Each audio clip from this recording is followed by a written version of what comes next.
We're making a quick stop. We are leaving California today. We just had a quick change of plans. We're heading to Phoenix for a show Friday, Saturday, and Sunday. And so we left the Joshua Tree area in the Indio area, and we are heading to Arizona. But we've made a quick stop here to fix a bite of lunch and to make a cup of coffee in the camper. And then we'll be back on the road, and what you're looking at there is Colorado River. We're at the Arizona-California state line, just outside of Blythe, California.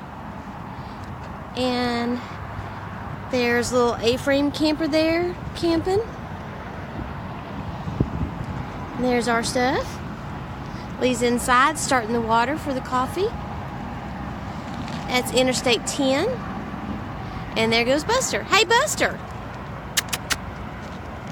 I guess I better catch up to Buster and then go eat lunch. And I just wanted to update what we were doing. And the shows weren't great in California, and so we decided at this point that it was probably a good time to go ahead and move on. And we're going to see how the shows do us in Arizona.